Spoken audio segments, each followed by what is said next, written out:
consommation, justement, de nos produits à l'international. Comme tous ces journalistes dans leurs travaux, qu'ils soient issus de la presse écrite, de la radio, ou encore du web journalisme, ou encore du photojournalisme.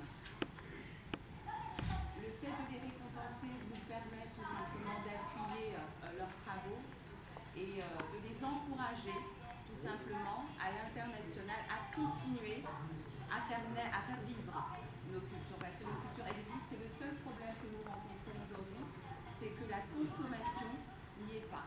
Nous consommons aujourd'hui, je vous regarde tous, on a tous de très beaux costards, mais nous consommons l'Occident.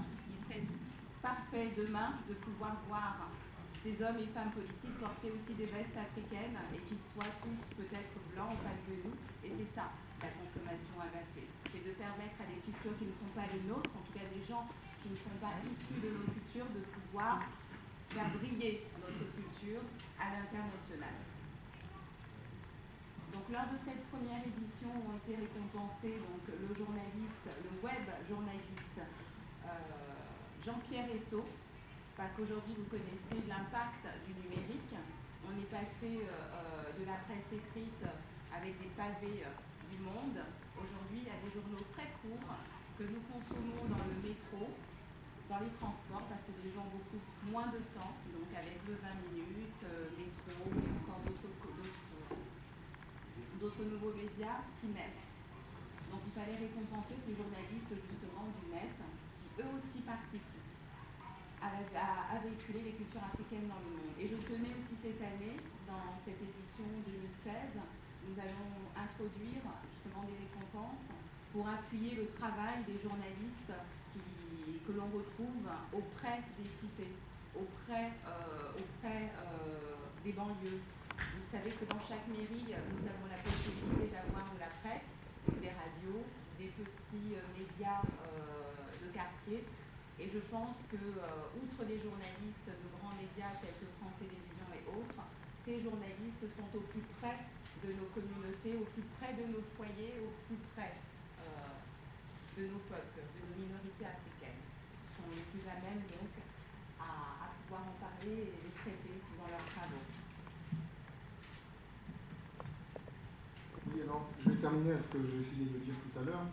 Il y a un énorme paradoxe où, comment les descendants des citoyens de ce qui était considéré comme un empire disparu aujourd'hui sont devenus des immigrants indésirables.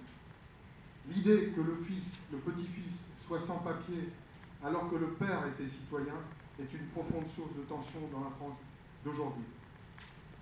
Cela peut être une des réponses menant vers la paix que de mettre en valeur les diasporas qui ont dû lutter pour simplement vivre dignement. Cette lutte est un exemple dont les générations suivantes doivent être fières et y puiser le goût et la curiosité de la connaissance plutôt que celui du ressentiment à l'égard d'un traitement jugé légitimement indigne de leurs ascendants.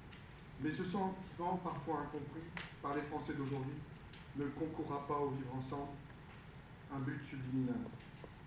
Les ambassades semblent avoir ce rôle déterminant dans leur pays d'accueil d'aider leurs ressortissants, notamment en matière de conseil économique, fiscal, juridique. En effet, alors que pour un Français, comparé à d'autres pays européens, créer une société reste une gageure, alors que la désindustrialisation depuis plus de 30 ans vide les villes de l'emploi et la solution de l'entreprise individuelle devient un des seuls espoirs du salut. Vos diasporas ont cet avantage déterminant, c'est qu'elles ont su lutter simplement pour vivre et qu'elles se trouvent mieux entraînées pour mener à bien l'aventure de l'entreprise, mais par contre désarmées par les exigences de nos lourdes administrations. Alors le programme qu'on vous présentera par la suite, donc qui est Vie d'ambassade, tend à mettre en valeur cette entité. L'ambassade, pays dans un pays, avec toute sa force culturelle et économique, mais qui est souvent ignorée de sa propre diaspora, en dehors des services courants de visa et autres démarches purement administratives. Mettre en valeur in vivo les différents services, les conseillers économiques et culturels, leur rôle pivot au sein de votre communauté, les différents services qu'il convient de présenter, et enfin, l'ambassadeur qui nous expose les caractéristiques de sa large mission et répond à un micro-trottoir provenant de la diaspora, mais aussi de toute personne intéressée par le pays et souhaitant éventuellement s'y installer. Enfin, dans le court exposé qui vous a été présenté, nous avons fait le choix de quelques programmes. Donc nous, on a, Annick Nguessan, en l'occurrence, a conçu une vingtaine de programmes, au total répondant à la démarche de la mise en valeur des minorités sans communautarisme, à travers le monde dans un but de paix et de progrès humain. Programme qui pourrait éventuellement vous aider ou venir à l'appui de vos propres initiatives ou démarches. On va vous présenter d'autres programmes.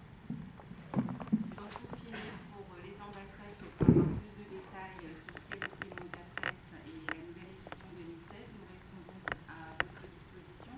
Et je souhaitais aussi remercier l'ambassade d'Angola de nous avoir reçus et d'avoir introduit justement cette année la valorisation de ce prix sur l'édition 2016 et d'avoir accepté de travailler avec nous à l'amélioration justement de ce concept et de cette remise. Donc nous vous verrons plus amplement pour en discuter. Alors nous allons commencer. Bon, je vais vous passer le dossier pour ceux qui